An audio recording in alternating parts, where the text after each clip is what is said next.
Y es noticia, por supuesto, Jair Bolsonaro, quien se enfrentará a Fernando Haddad este 28 de octubre en la segunda vuelta presidencial de Brasil.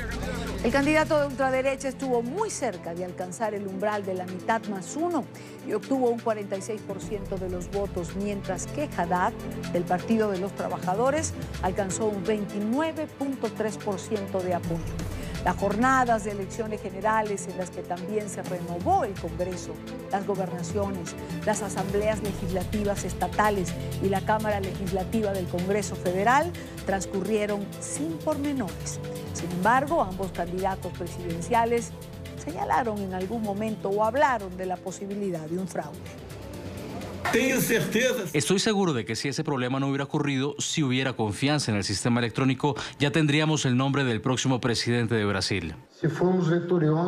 Somos victoriosos, formaremos un gobierno y comenzaremos nuestra campaña mañana para poder salir victoriosos en la segunda ronda. Quiero saludar a esta hora, cuando son las 5:21 en la costa este de los Estados Unidos, a Darío Pignotti, corresponsal de la agencia de noticias italiana ANSA, colaborador del mensuario francés Le Monde Diplomatique y amigo de la casa. Darío, bienvenido, gracias por tus minutos, por tu tiempo, por estar en NTN 24. Buenas tardes, Dania, ¿cómo estás? Darío, casi por muy poco Bolsonaro logra tener 50+1. Ya el viernes había quien hablaba de esta posibilidad, aunque para algunos no era posible, para otros sí, y por poco lo logra. Ciertamente, Jair Bolsonaro, por eso, en las imágenes que ustedes veían anoche, y paradójicamente, imágenes tomadas anoche, y paradójicamente no sonreía porque la expectativa era haberse hecho con la presidencia de la República a esos 4 puntos que le faltaba. Por tanto, lo curioso era que los simpatizantes del derrotado, primera vuelta y con muy pocas chances de vencer en el balotaje, parecían satisfechos y los seguidores de Bolsonaro no. ¿Hola? ¿Hola, hola? Caramba, se nos ha caído la llamada de Darío Pignotti, con quien estamos conversando de lo ocurrido el día de ayer en Brasil, en esta cita electoral que tenían los brasileros y donde por poco, que es lo que estamos comentando, por poco Bolsonaro se alza con este triunfo en esta primera vuelta. Por supuesto, ahora tendrán que ir el 28 de octubre a un segundo encuentro donde, por supuesto, lo más probable es que Bolsonaro alcance nuevamente el triunfo. ¿Ya tengo a Darío de nuevo? Darío, se nos había caído la llamada. Decías que por eso, y a pesar de la victoria del día de ayer, Bolsonaro tenía esta cara adusta o seria porque su expectativa era haber ganado el día de ayer. Ciertamente, estuvo a 4 puntos de que el domingo por la noche se convirtiera en nuevo presidente de Brasil. Y en todo caso, sus adversarios del Partido de los Trabajadores, Fernando Haddad, el heredero de Lula, parecían por lo menos desahogados porque, por lo que supimos, en San Pablo había el temor precisamente de ni siquiera llegar al balotaje. En todo caso, y Dania, lo cierto es que las posibilidades de que Jair Bolsonaro sea electo presidente el 28 de octubre son realmente muy concretas y está prácticamente a las puertas del gobierno, y en el caso de Fernando Haddad, lo suyo será prácticamente una proeza si lograra revertir este resultado. Claro que hay algunas variables que le dan incógnitas, que le dan incertidumbre a este proceso. Por ejemplo, ¿qué harán los 30 millones de brasileños que ayer no votaron? ¿Será posible que ellos se vuelquen a las urnas? Este es uno de los territorios por donde comenzó a trabajar tanto la campaña de Bolsonaro para asegurarse los 4 puntos que le faltan, como la de Haddad para conquistar esa larga distancia, esos 16 puntos que lo pondrían cabeza a cabeza junto al militar retirado. Una variable importante, 30 millones que no votaron. Ahora, como bien dices, Darío, sería una proeza de Haddad movilizarlos.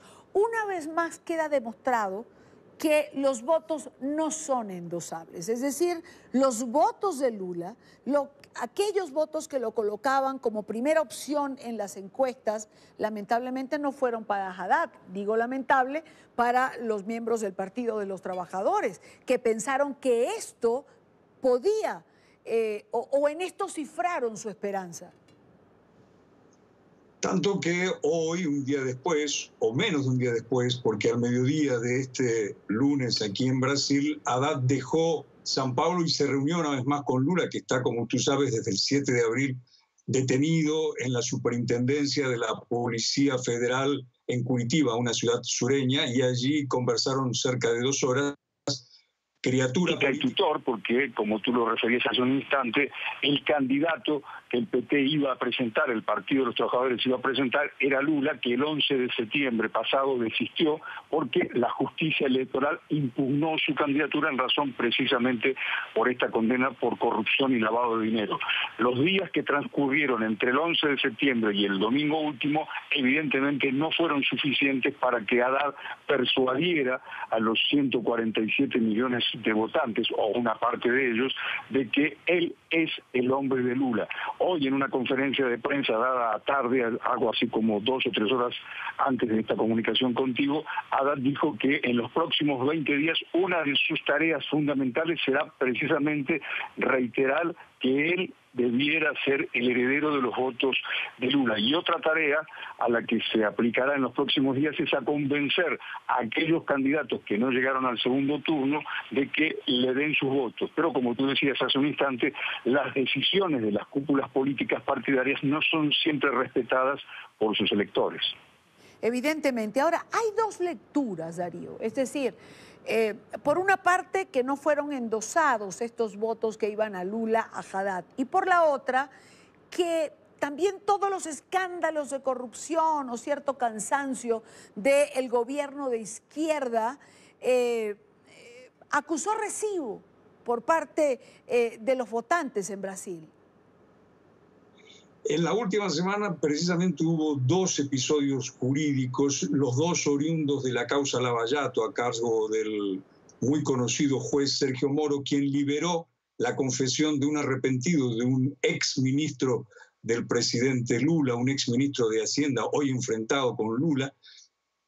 Antonio Palocci es un hombre quien contó por lo menos su versión de lo que era la trama de corrupción en la trastienda del escándalo conocido como el Petrolao. Indudablemente este fue un ingrediente que en poco contribuyó a aumentar los votos de Haddad, y a eso se refirió precisamente ayer Bolsonaro en esa aparición a través de las redes sociales, y hoy en la primera entrevista concedida a una radio de la ciudad de São Paulo, en la que insistió que parte de su campaña, que parte de su prédica en los próximos 20 días, dijo el capitán retirado del ejército Bolsonaro, hará hincapié precisamente en los escándalos de corrupción que ocurrieron durante los gobiernos del Partido de los Trabajadores. Y prometió también Bolsonaro que ahora sí participará de los debates con Haddad, porque como tú sabes, en la primera fase de la campaña, luego de haber recibido una puñalada que puso en riesgo su vida el 6 de septiembre pasado, Bolsonaro estuvo 23 días hospitalizado y no pudo concurrir a esos debates, algo que por lo demás para analistas fue una indirecta ventaja, porque con esto Bolsonaro no se expuso a las críticas de sus adversarios y pudo dar su versión de los hechos o su lectura de la campaña sin ser objeto de puntos. Ahora, Darío, Dilma Rousseff, ¿una de las grandes derrotadas?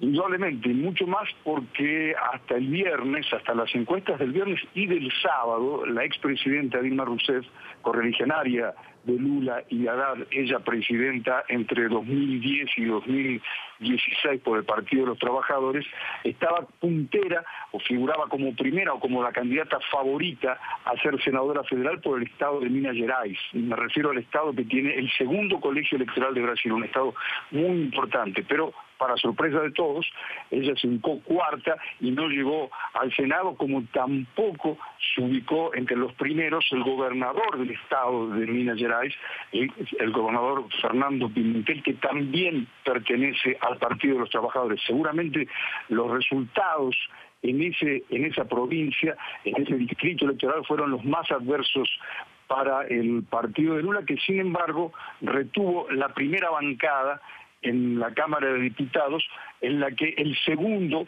número de diputados corresponde al hasta ahora desconocido Partido Social Liberal, un partido que en la actualidad cuenta con un solo diputado, pero gracias al tsunami de Bolsonaro, que acaba de afilarse a esa formación política, alcanzó 52 diputados, es decir, un salto de 1 a 52 en solo una elección, la que se realizó ayer aquí en Brasil. ¿Alianzas posterior a lo que ha sido la votación del día de ayer? No llegué a entenderte muy bien, disculpa. ¿Alianzas políticas después de la votación del día de ayer? Sí, de eso precisamente se comenzó a hablar ayer a primera hora de la noche. De un lado, Bolsonaro intenta captar los votos de partidos de derecha y de centro derecha que fueron para otros candidatos, por ejemplo, el exgobernador del estado de San Pablo, Geraldo Alckmin, que pertenece al Partido de la Socialdemocracia Brasileña, el partido que fue gobierno en Brasil entre 1995 y 2003 con el expresidente Fernando Henrique Cardoso. Pero ocurre que detrás de ese partido también está el Partido de los Trabajadores de Lula. Estamos frente a un partido más que codiciado en este minué a tres partes: los simpatizantes de Haddad, los simpatizantes de Bolsonaro y Fernando Henrique Cardoso. En esa agrupación, que es muy importante, es una agrupación que hasta ahora era de las más gravitantes, hay una división interna. Por un lado, el expresidente Cardoso, que es ya un señor octogenario y que es el líder histórico del partido, tanto como que es el presidente honorario, dio señales de inclinarse por Haddad. Y esto inclusive, Idania, responde a una cuestión hasta de biografía, hasta personal. ¿Por qué? Porque el ex militar Bolsonaro dijo en reiteradas ocasiones, y lo volvió a repetir hace 2 meses, que uno de los errores, son palabras de Bolsonaro, uno de los errores del gobierno militar entre 1964 y 1985, cito comillas, fue no haber fusilado a Fernando Henrique Cardoso, que era un opositor a ese gobierno de facto. Pero en otros sectores del partido de Cardoso hay simpatía por Bolsonaro, principalmente por el candidato a gobernador en el estado de San Pablo, que es el más importante de Brasil, que tiene 33 millones de electores, João Doria, quien ya dijo que pese a ser correligionario de Cardoso, él no votará al Partido de los Trabajadores y votará a Bolsonaro. Como ves, esto tiene algunos trazos hasta de disputas internas, intestinas entre los partidos, porque indudablemente estas elecciones han sido, Idania, las más tensas, las más controvertidas en Brasil, por lo menos en los últimos 20 años, y esto ha causado fisuras al interior de varias organizaciones políticas. Así es, y es una noticia cotidiana, porque muchas cosas van a pasar de aquí al 28 de octubre. Darío, como siempre, muchísimas gracias por estar con nosotros. A ti, buenas tardes. Buenas tardes, Darío Pignotti.